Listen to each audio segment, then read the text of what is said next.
Hey everyone and welcome. Say what you want about Putin, whether he's evil or not, whether he's at fault or not, that's entirely up to you and your decision. The core is one, and I can behold the tide. But he seems to have his finger on the pulse when it comes to the implosion of the West. Have a listen to what he says about us. We look in amazement at the processes underway in the countries which have been traditionally looked at as the standard bearers of progress. Of course, the social and cultural shocks that are taking place in the United States and Western Europe are none of our business. We are keeping out of this. Some people in the West believe that an aggressive elimination of entire pages from their own history, reverse discrimination against the majority of the interests of a minority, and the demand to give up the traditional notions of mother, father, family, and even gender. They believe that all of these are the mileposts on the path towards social renewal. The advocates of so-called social progress believe they are introducing humanity to some kind of a new and better consciousness. Godspeed, hoist the flags, as we say. Go right ahead. The only thing that I want to say now is that their prescriptions are not new at all. It may come as a surprise to some people, but Russia has been there already. After the 1917 revolution, the Bolsheviks, relying on the dogmas of Marx and Engels, also said that they would change existing ways and customs. And not just political and economic ones, but the very notion of human morality and the foundations of a healthy society. The destruction of age-old values, religion, and relations between people, up to and including the total rejection of family. We had that too. Encouragement to inform on loved ones. All this was proclaimed progress and, by the way, was widely supported around the world back then and was quite fashionable, same as today. The fight for equality and against discrimination has turned into aggressive dogmatism bordering on absurdity. When the works of the great authors of the past, such as Shakespeare, are no longer taught at schools or university because their ideas are believed to be backward. The classics are declared backward and ignorant of the importance of gender or race.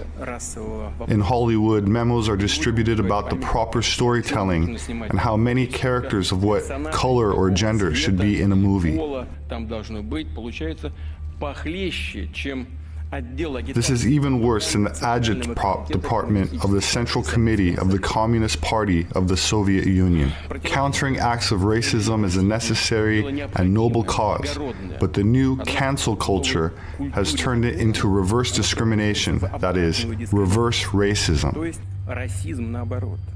The obsessive emphasis on race is further dividing people, when the real fighters for civil rights dreamed precisely about erasing differences and refusing to divide people by skin color. I specifically asked my colleagues to find the following quote from Martin Luther King. I have a dream that my 4 little children will one day live in a nation where they will not be judged by the color of their skin, but by their character. This is the true value. However, things are turning out differently there. By the way, the absolute majority of Russian people do not think that the color of a person's skin or their gender is an important matter. Each of us is a human being. That is what matters. In a number of Western countries, the debate over men's and women's rights has turned into a perfect phantasmagoria. Zealots of these new approaches even go so far as to want to abolish these concepts altogether. Anyone who dares mention that men and women actually exist, which is a biological fact, risk being ostracized. Parent number 1 and parent number 2, birthing parent instead of mother and human milk, replacing breast milk, because it might upset the people who are unsure about their own gender. I repeat, this is nothing new. In the 1920s, the so-called Soviet culture triggers also invented some new speak, believing they were creating a new consciousness and changing values that way. Not to mention some truly monstrous things when children are taught from an early age that a boy can easily become a girl and vice versa. That is, the teachers actually impose on them a choice we all supposedly have. They do so while shutting the parents out of the process and forcing the child to make decisions that can upend their entire life. They do not even bother to consult with the child's psychologist. Is a child at this age even capable of making a decision of this kind? Calling a spade, this verges on a crime against humanity, and it's being done in the name and under the banner of progress. Well, if someone likes this, let them do it.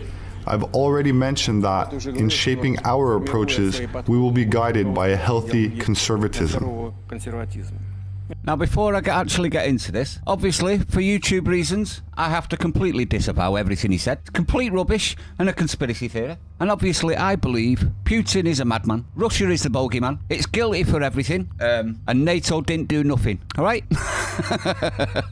Now, in regards to the actual speech, he pretty much nails it, doesn't he? I mean, he's saying he's not getting involved, but we all know it's a domino effect, isn't it, what's going on at the moment? It's going on all over the place, and he's trying to stay out as much as possible, so hopefully it doesn't infect his nation again, like he said. Because it has been done before. History's repeating itself, because it's very profitable when it does. If you think I'm wrong on that statement, please let me know in the comments. Thanks for getting to the very end of the video. I appreciate everyone's support. Stay sane. Hate on Putin, and I'll see you on the next one.